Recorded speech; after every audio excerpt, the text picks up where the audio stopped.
Good morning.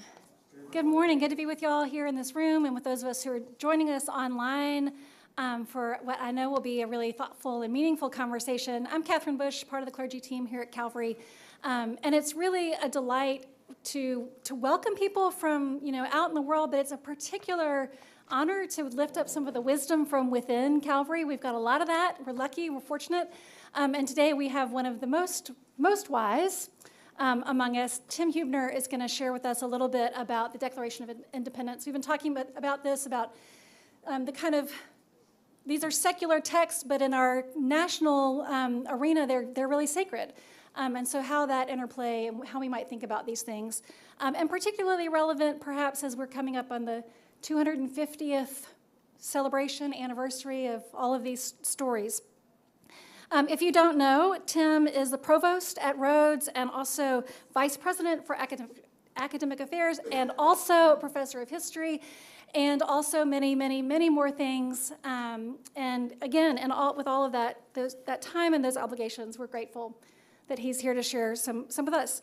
You should know, if you don't know already, that Tim teaches a range of classes at Rhodes on the South, on the American Civil War, on the Reconstruction era, on the Constitution, on these important documents. And hopefully you know the important work that Tim was integral in the life of Calvary, becoming more honest and open about our story and our histories, bringing forward the names and the realities of the slave market that happened here on our very block. And part of that is bringing this more honest national marker to our square, and with that, a real reckoning with our deeper story. So hopefully you know those things, and whatever you don't know about him, you're about to learn that he is brilliant and thoughtful, and that we're lucky to have him. So, Tim, come on up. Well, thank you, Catherine. It's so great to be able to talk with you this morning. Just wanted to say something about the introduction. Those are classes that I used to teach. I don't really have much of an opportunity to teach anymore because I spend most of my time helping to lead and manage a small liberal arts college, and that takes a lot of time and energy. So it's really wonderful to have an opportunity to be here to teach a little bit, and I hope that we'll all be able to learn together. I think there's a great virtue in, of course, talking about these foundational documents. And I want to thank Scott for setting me up so well last Sunday in his sermon. I was not here. I was out of town at a conference, but I read the sermon, and I was thinking, well, this is perfect, okay? Because if you weren't here last Sunday, Scott talked a little bit about Danielle Allen and her September lecture at Rhodes College, and so I'm going to talk a little bit about Allen's work as well. But I want us to step back and think a little bit about what we're going to do here today and next week. There are 2 sessions, so this morning and next Sunday. And we're talking about, of course, the Declaration of Independence, and next year, 2026, will be the 250th anniversary of the signing of the Declaration of Independence, the 250th birthday of the United States. Now, some of us in this room are old enough to remember the bicentennial back in 1976, and I remember it well. I was very young. I was 9 years old, but I have these wonderful childhood memories of us having a big bicentennial party, and we had all of our friends and our neighbors over to our house, and we sat in the front yard. This is in Pompano Beach, Florida in 1976, and I remember one of the highlights was we didn't brave the traffic to go see the fireworks. We actually sat up on the roof of our house and saw the fireworks off in the distance. And for a 9-year-old boy, that's a really profound memory of that bicentennial in 1976. And so we're headed into 250 years, and it is worth taking the time to think about this foundational text. So what I want to do in my session today and also next week is that I want to make 3 claims. And I'm going to go in and out of these claims, and they're all sort of connected to each other. And I'm not going to say this is claim number 1, we are doing this now. But I do want you to keep these in mind as we have this conversation that we're going to have this morning, and also as we think about what will happen next week. And so I am going to claim that the Declaration of Independence is a great public text, and I'll talk a little bit more about what I mean by that, which is still worth celebrating. Second, I'm also going to say that the life of the Declaration has been as important as its birth. So we're not simply, going to talk about Thomas Jefferson and the founders in 1776, and we're not just going to look at the text. We're going to think about the sort of life of the text as well, especially next week, as we think about how Americans in the 19th and 20th centuries gave meaning to this text. And then finally, and this goes back to Danielle Allen, I'm also going to claim that the Declaration embodies the ideal of political equality, which still speaks to us today, all right? So I want us to kind of keep those things in mind as we think about the Declaration of Independence. Now, if you think about the document itself, let's start just basically with the structure, and let's just get it out of the way that sometimes we get these things jumbled in our minds. We get mixed up sometimes between the Declaration of Independence of 1776 and the U.S. Constitution of 1787. So if some of you are not always clear on that, that's okay, because I actually give a quiz to my students and I ask them, is this phrase in the Constitution? And sometimes they'll say yes, but it'll be a phrase from the Declaration of Independence, right? So it's very common for folks to get those things mixed up, all right? But the Constitution is actually much longer. It's over 4,000 words. The Declaration of Independence is actually quite short. It's only 1,337 words. And as we'll see in a few minutes, as we actually get into it, there are two introductory paragraphs which lay out sort of the reasons for the Declaration. And then there's this large middle section that makes a bunch of statements about things that King George III has done that he should not have done, right? It's an actual list of 27 grievances, right?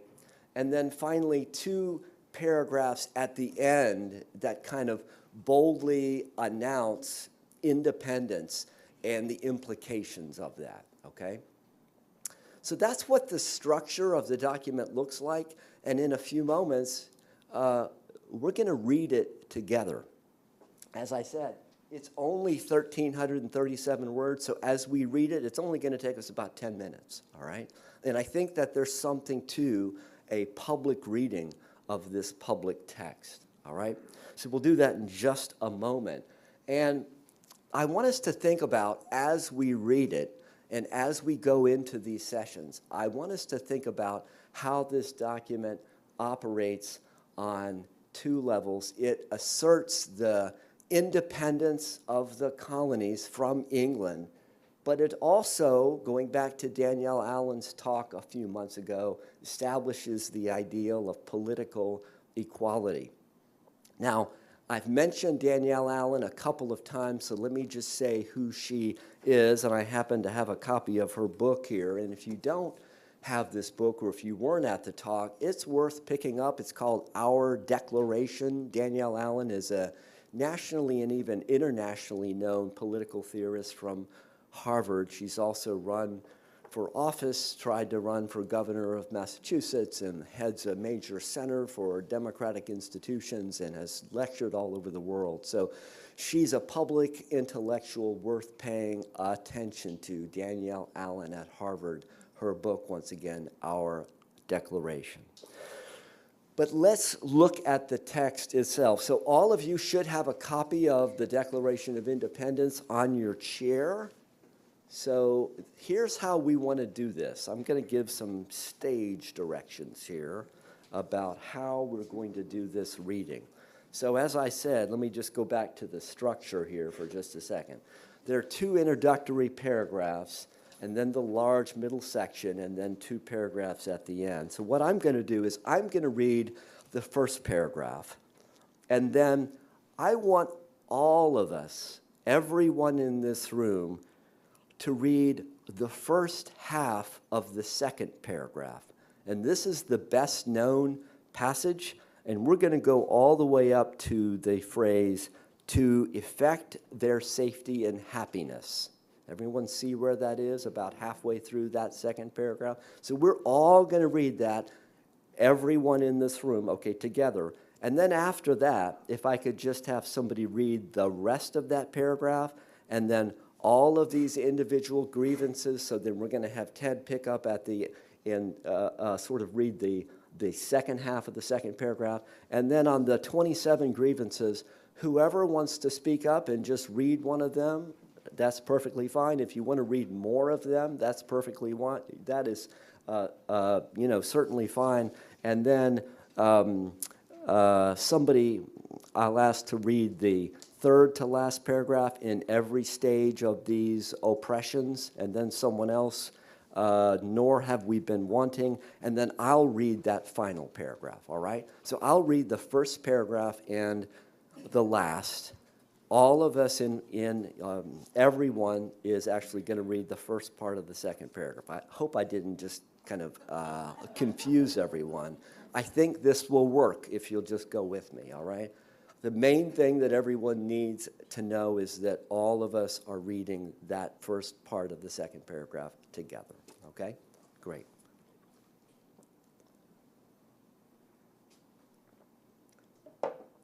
The Declaration of Independence. In Congress, July 4th, 1776, the unanimous declaration of the 13 United States of America. When in the course of human events, it becomes necessary for one people to dissolve the political bands which have connected them with another, and to assume among the powers of the earth the separate and equal station to which the laws of nature and of nature's God entitle them, a decent respect to the opinions of mankind requires that they should declare the causes which impel them to the separation.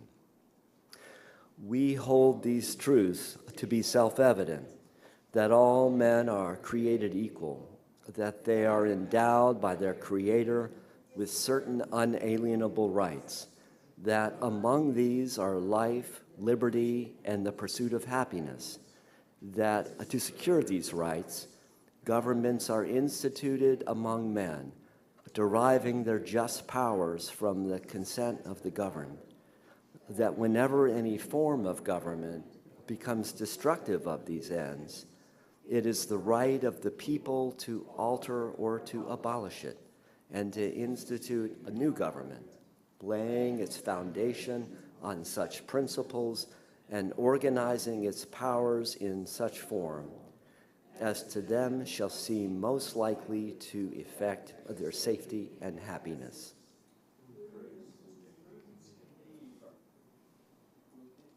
Government's long established should not be changed for life or the transient causes.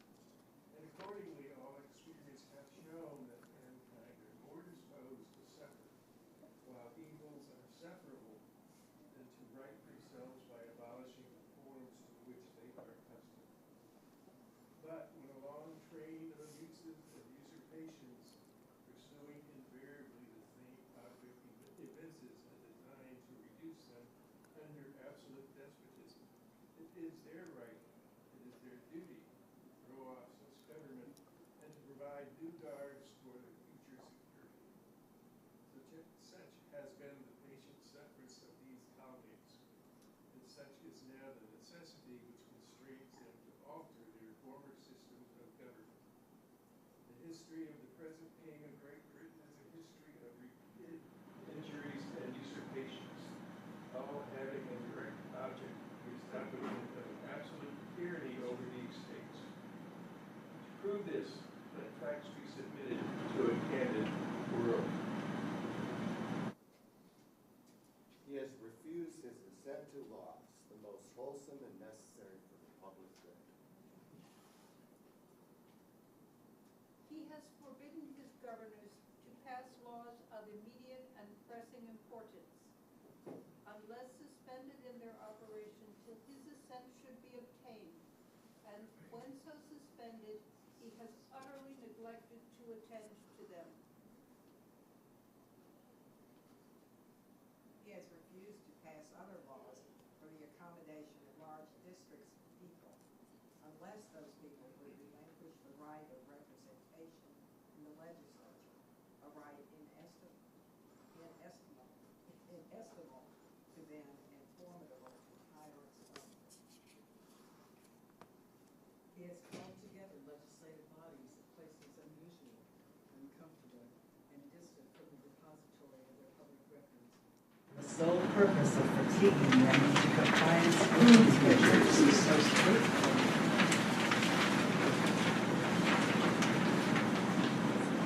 He has dissolved representative houses repeatedly for opposing with manly firmness his invasions on the rights of the people.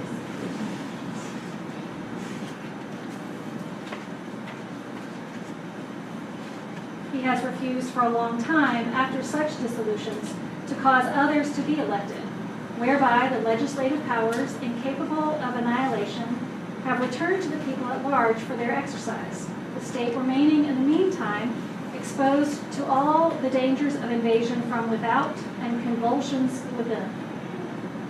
He has endeavored to prevent the population of these states, for that purpose obstructing the laws of naturalization of foreigners, refusing to pass others to encourage their migrations hither, and raising the conditions of new appropriations of land. He has obstructed the administration of justice by refusing his assent to laws for establishing judiciary power, He has made judges and judges responsible for the tenure of their offices and the amount of established.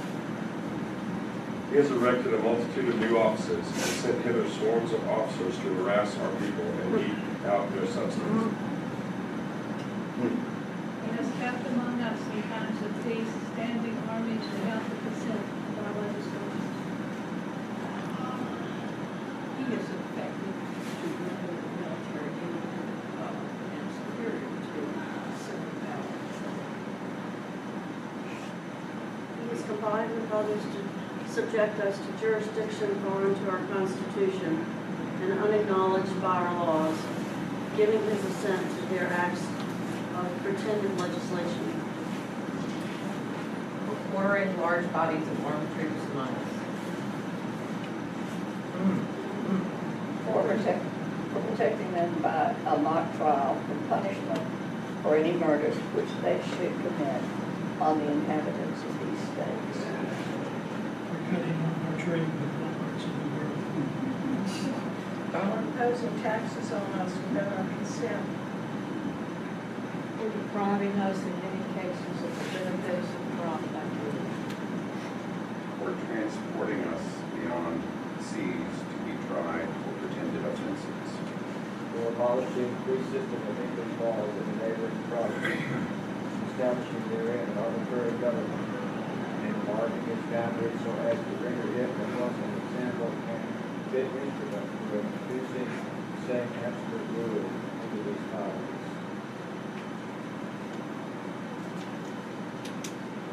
For taking away our charters, abolishing our most valuable laws, And altering fundamentally units of our government. For suspending your own legislatures and declaring themselves invested with power to legislate for us in all cases whatsoever. He has abdicated government by declaring us out of his protection and waging war against us.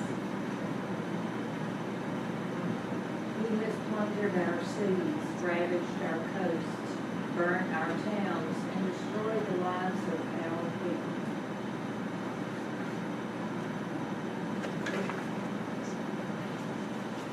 He is at this time transporting large armies of foreign mercenaries to complete the works of death, desolation, and tyranny, already begun with circumstances of cruelty and perfidy scarcely paralleled in the most barbarous ages, and totally unworthy of the head of a civilized nation.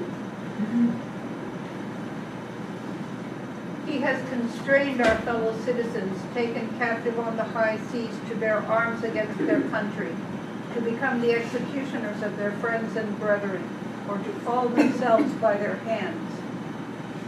He has excited domestic insurrections among us, and has endeavored to bring on the inhabitants of our frontiers, the merciless Indian savages, whose known rule of warfare is an indistinguished destruction of all ages, sexes, and conditions.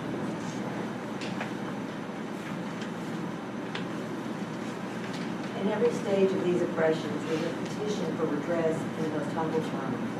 Our repeated petitions have been answered only by repeated injury. A prince, whose character is thus marked by every act which may define a tyrant, is unfit to be the ruler of a free people.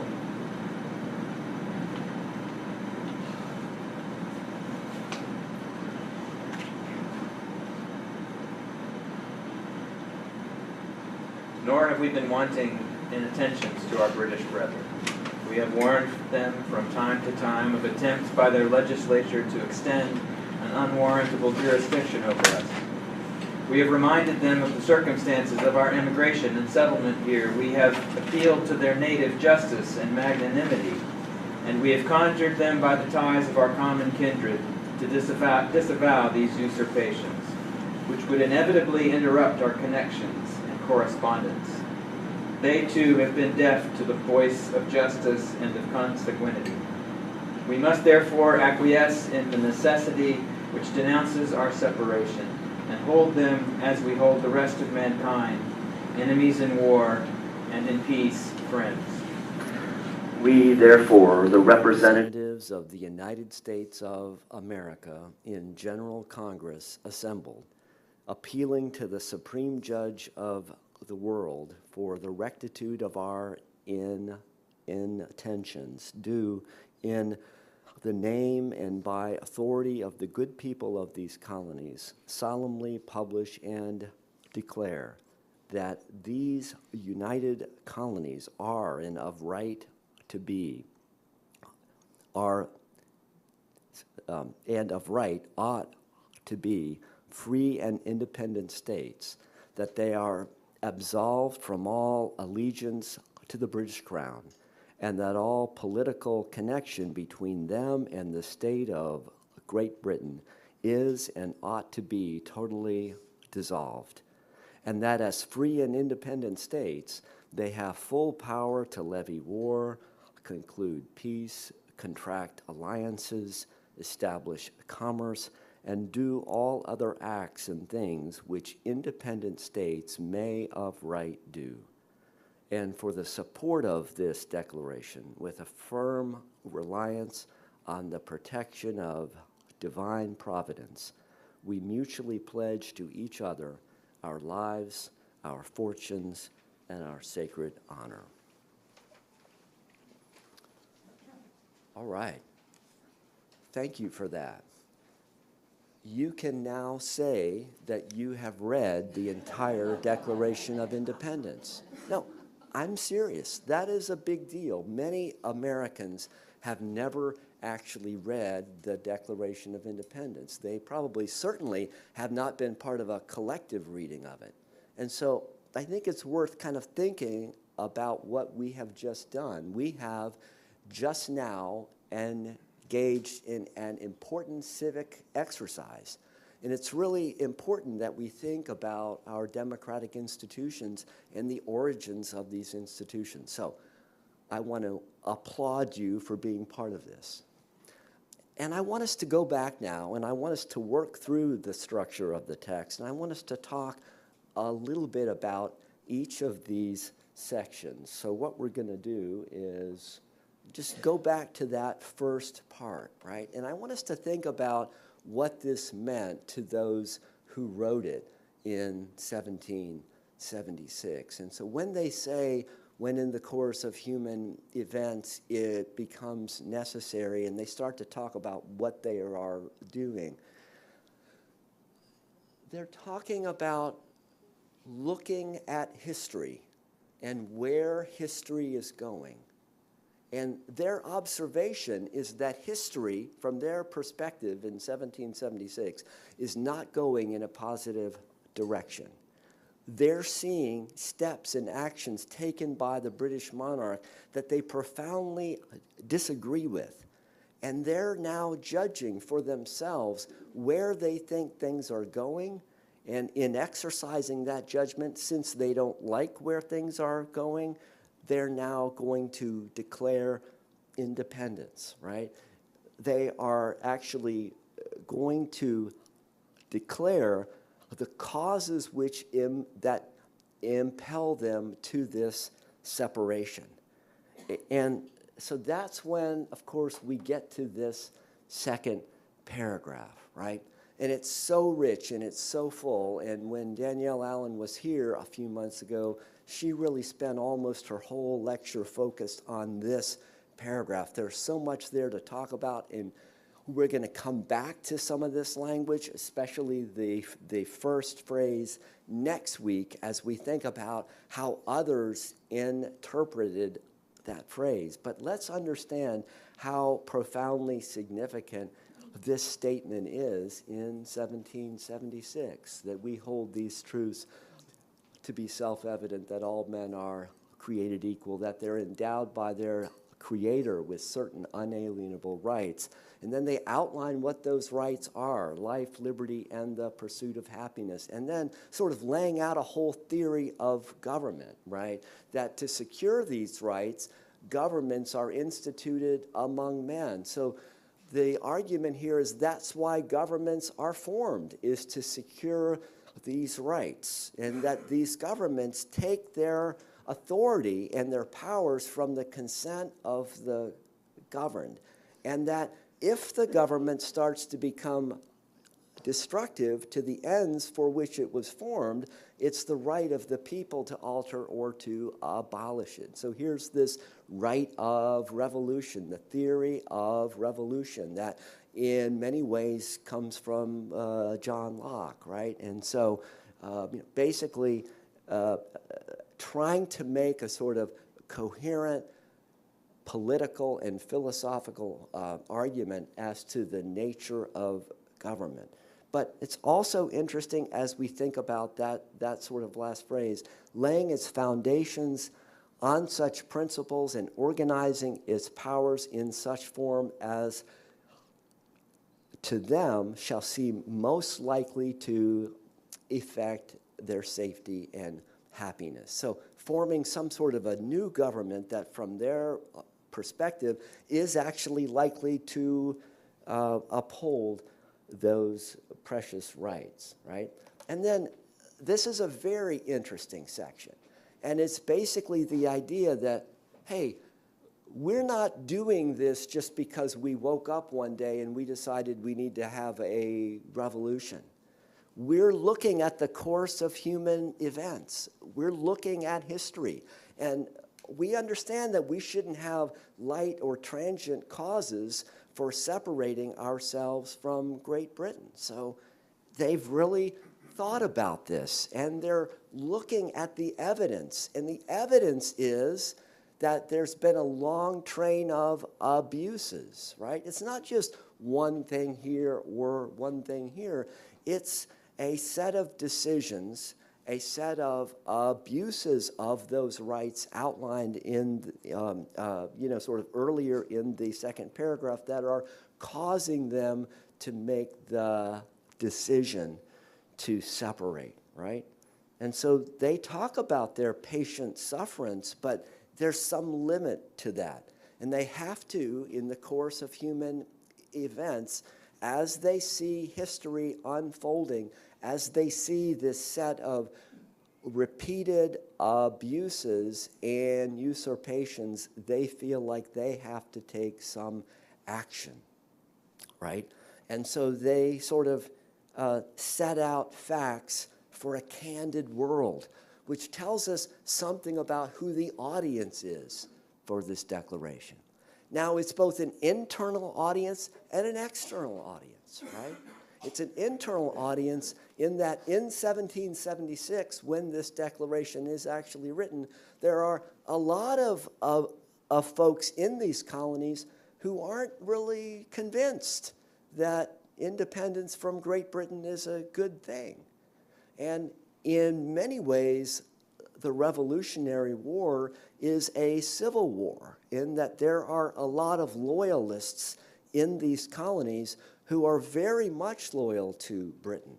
And so part of what's going on here is they're trying to convince fellow American colonists and also submitting facts to a candid world, trying to secure allies in the midst of a war for independence.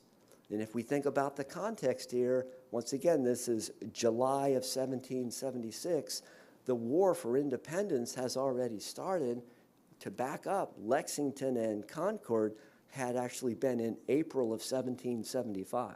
So we're more than a year into the Revolutionary War at the time that this is being written. So not only for the colonists, but also for foreign powers, right?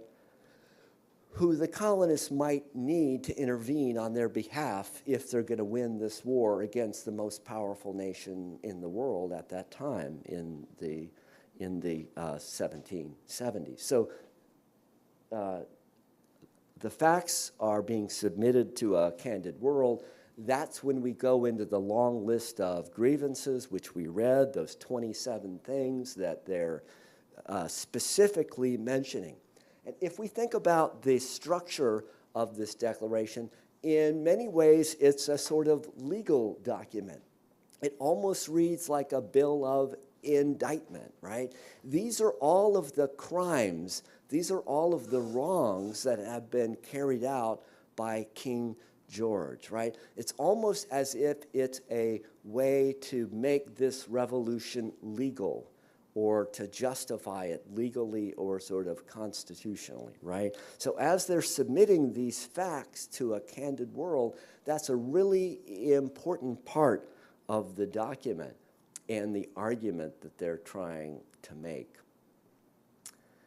And then finally, if we skip to the last paragraph, we therefore, the representatives of the United States of America, and note that this is the first time that that phrase is ever used, the United States of America, in this last paragraph of the Declaration of Independence. This is an assertion that there is such a thing as a United States of America. And so the transition from being simple colonies to the English crown to being states.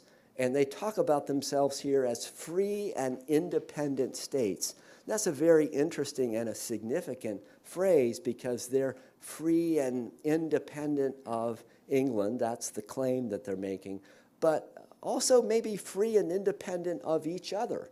And it's not really clear what their sort of relationship to each other is. This is 1776. It's going to be another 11 years before they have a constitution. And in the meantime, they'll draft this thing called the Articles of Confederation, which will give a lot of power to those individual states to almost act like free and independent states that,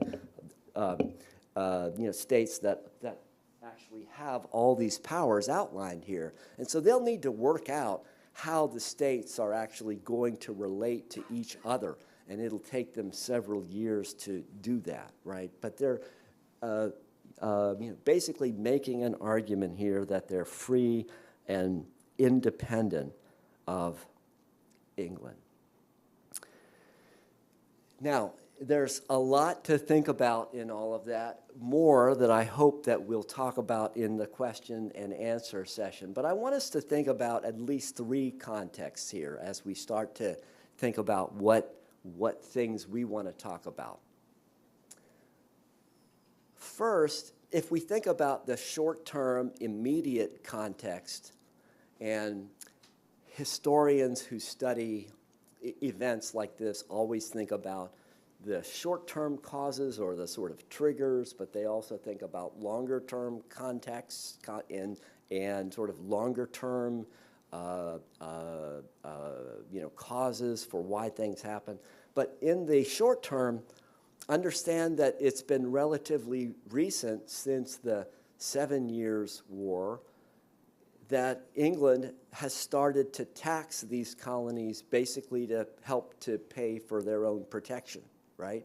And so starting in 1764 and 1765, we see the passage of the Sugar Act and the Stamp Act, other things that will lead these colonists to specifically move toward a Declaration of Independence. So that's part of the context, is the short-term passage of acts in Parliament that will lead to this grassroots movement in the colonies. And it, in April of 1775, as I said, sort of leads to the start of a war, and then in the summer of 1776, a Declaration of Independence. So that's one way of sort of looking at this. A second frame, or a second sort of way of putting all this into context, is to think about it in the context of the constitutional history of England, right? And these people who are claiming their independence from England are themselves Englishmen. And their notions of rights come from their identity as Englishmen and their deeply held belief in what they call the rights of Englishmen, right? And that is a constitutional notion that's deep in British constitutional history, certainly stretches back to 1688, to the Glorious Revolution. One of the culminations of that was something called the English Bill of Rights.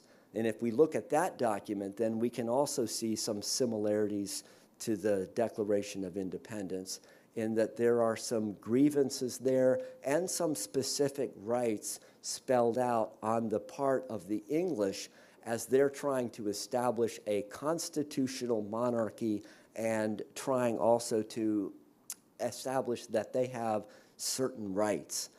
And in some ways, those rights or the effort to limit the power of the monarch could stretch all the way back to Magna Carta back in 1215. So there's this whole English constitutional background that we have to think about as well. That's a second context. And a third context, one that all of us should be very aware of, is the social and political context in the colonies themselves. And I'm not speaking of kind of taxation in the 1760s and 1770s. I'm speaking of the history of slavery that stretches back to 1619, right? And so we just came through 2019, which was the 400th anniversary of 1619.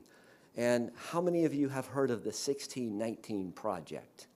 Yeah, so many of you, right? And so this was basically an effort on the part of the sort of New York Times, and there were journalists involved, and there were scholars involved. So it started out as a New York Times Magazine article, but then it turned into something much, much larger, a series of lectures, podcasts, and interviews, and a book, and all sorts of things trying to reframe the origins of the United States from 1776 to 1619, right?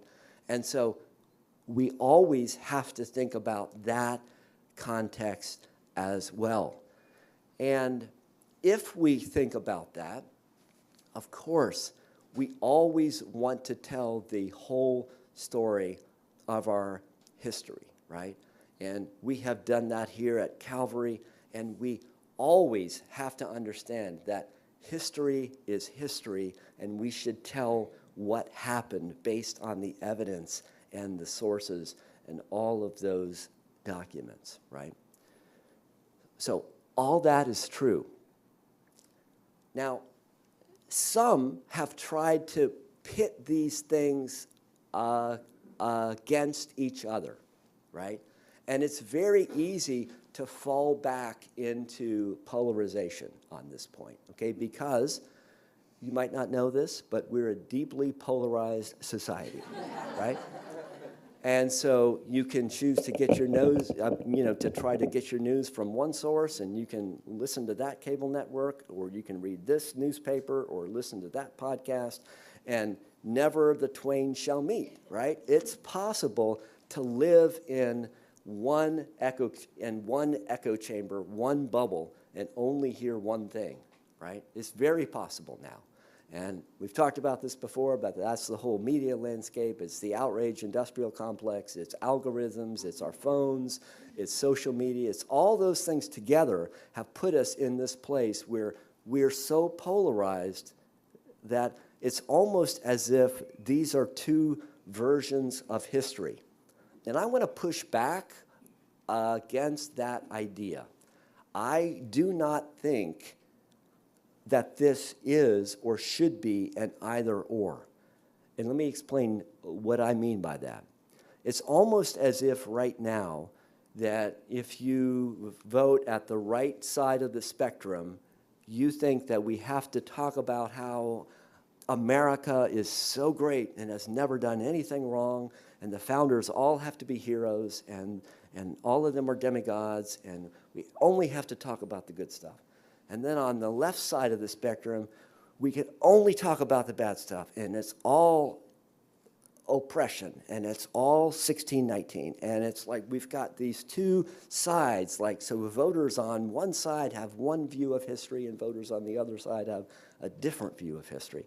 And I want to push back against that, because I actually think there is room for both 1619 and 1776. And I think this is a very important point, and maybe we can talk about this in the time that we have left.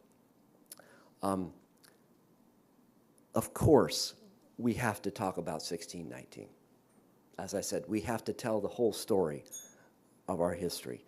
But arguably, we need 1776 because of 1619.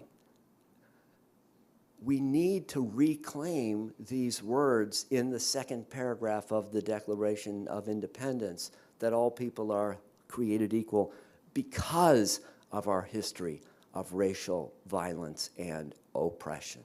And so this shouldn't be an either-or proposition. And I think I'll have more to say about that next week as we think about not just the birth of the Declaration, but the life of the Declaration.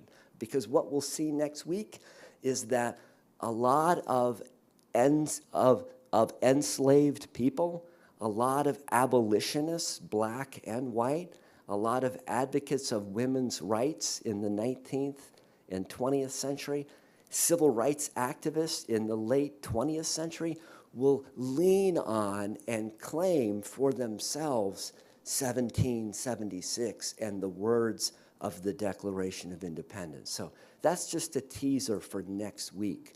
But that's part of why I don't think that it's as simple as pitting these two dates against each other, all right? All right. I think that I just talked about this, all right? Okay, so let's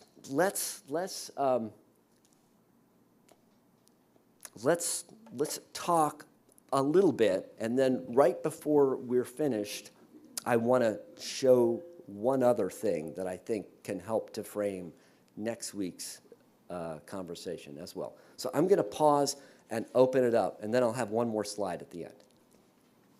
What thoughts, comments, questions do you have? I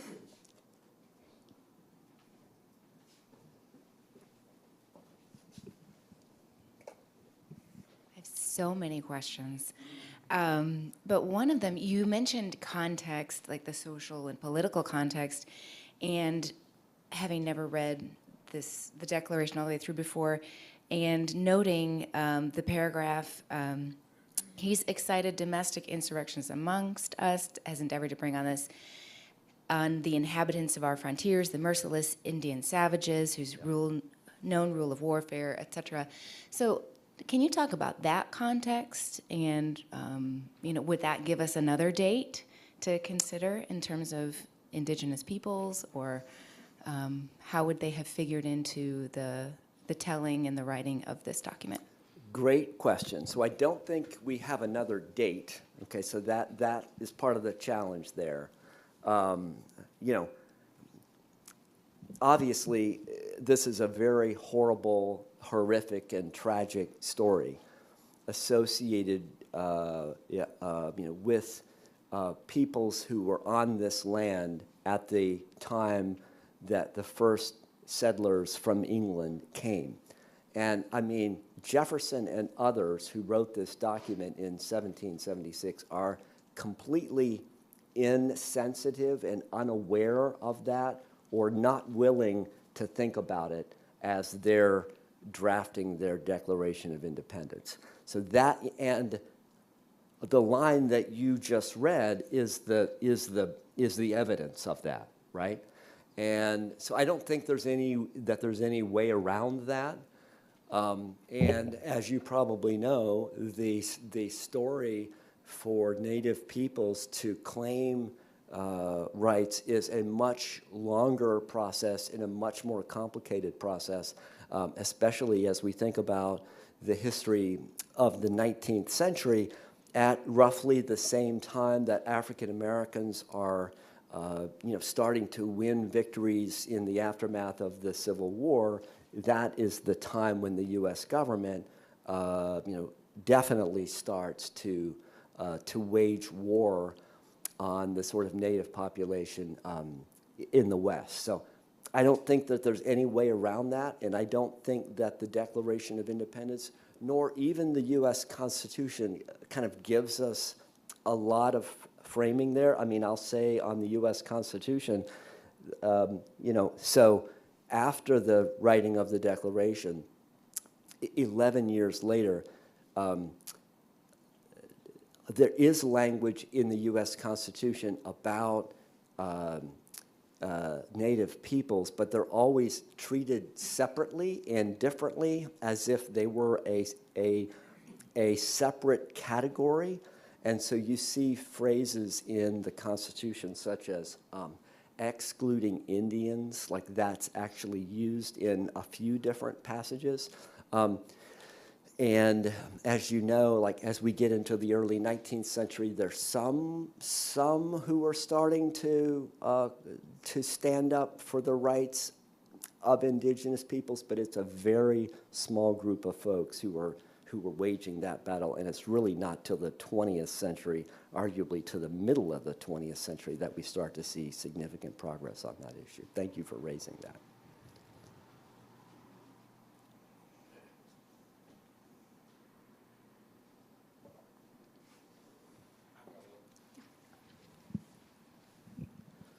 In the second paragraph, what do you think of the significance of the use of the word "their"? That they are endowed by their Creator, rather than maybe they could use the word "our Creator"? Is there any? Have you ever thought about that word? That they are endowed by their Creator. Hadn't really thought of that. I think that the way that it's written, and we'll kind of come back to this notion of men and what Jefferson means when he uses that term men, but that all men and that they are endowed by their Creator. I mean, I don't know that there's much significance to sort of not using the word our. Can you talk a little bit about their understanding of Creator and what the religious or connotations of that? Yeah, and I'm going to talk. I mean, so next week I'm going to pick up on this a little bit more, because it's interesting if we think about those who actually wrote the document, right?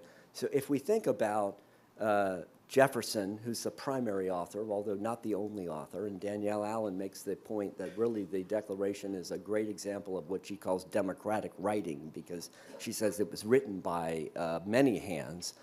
But if we think about its primary authors, and here I'm thinking of Jefferson, but also Franklin, they're basically deists, right? Now, John Adams is more of what we would call kind of an Orthodox Christian, but their notion of a creator, for the most part, is very deistic. And for those of you who aren't fluent in the theology of deism, basically deists believe that God was a creator and then kind of stepped back and watched the universe wind down, didn't try to intervene in sort of history in any ways. Deists generally didn't think Jesus was divine in any way. So I would say mostly the framers of 1776 are deists, but what's interesting as we get into the 19th century is that many who pick up on this language are not deists, they're Christians, and many of them are those who really believe that all people are made in the image of God, and they start to make arguments for human dignity that perhaps go much beyond what Jefferson and others at this time would have thought. So some of that is perhaps a difference in theology, but again, we'll talk about that a little bit more next week as we look at James Forten and as we look at Abraham Lincoln, and as we look at others who kind of put their own spin on 1776. Yeah. Jim. Can you talk about on page 3 in this text, it's that final paragraph actually, the capitalization of United States of America, is that, did they think of the United States as an entity? And I wanted you to contrast that with the state of Great Britain. Was referring to Great Britain as a state, was that a demeaning term, or was that just another name for a republic? I don't think it's a sort of demeaning term, but I do think it is significant how they are making this bold claim that there is such a thing as the United States of America. And I really do think that they're trying to persuade their fellow countrymen and foreign allies, because they really need in this war, understanding that this is a wartime document, right? They need in this war allies in order to win. And if they're not able to secure the support of France, they know they will go down in defeat. And frankly, that's part of the reason that they personalize this and focus on the king as opposed to Parliament. I mean, this is kind of another interesting piece of the document, is that it could have easily focused on these wrongs that were carried out by Parliament. Almost all of these are actually legislative acts, but they aim the document at the monarch, and trying to do that sends a message to the world that this is not kind of an internal dispute, that actually this is a final and serious and firm break with England, so much so that they're turning their backs on the monarchy, right? So they're establishing a sort of new nation based on the philosophical principles that they outline in that second paragraph, and fully making this claim, understanding that it's a risk, right? I mean, if they lose this war, these people are all traitors, and the grand experiment fails, right? This is a very bold attempt to claim that there's such a thing as the United States. Yeah. Just to follow up on that, because on this text, it's United is not capitalized. On yours, it was all caps. And I'm wondering if the emphasis here is, if this is correct to the text, was it the states of America in caps, and not the United States? And I'm kind of getting at, were they giving the name the United States at that time, or just the states? An adjective. Yeah. Is it just an adjective? So this is a great question, and I don't want to say that I'm 100% certain of this, but I am pretty certain that they're making a claim for a United States as an entity and not simply using United as an adjective there.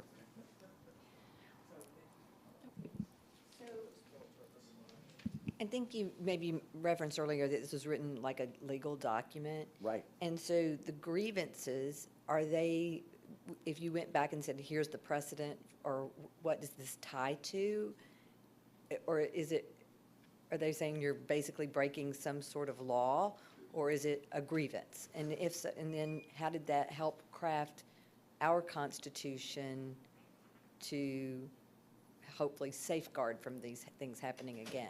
Yeah, so, and I know that we're running short on time. So the grievances are not necessarily targeted to specific laws, but they are outlining a set of grievances that they believed are contrary to their understanding of what is constitutional and what is legal in an abstract sense.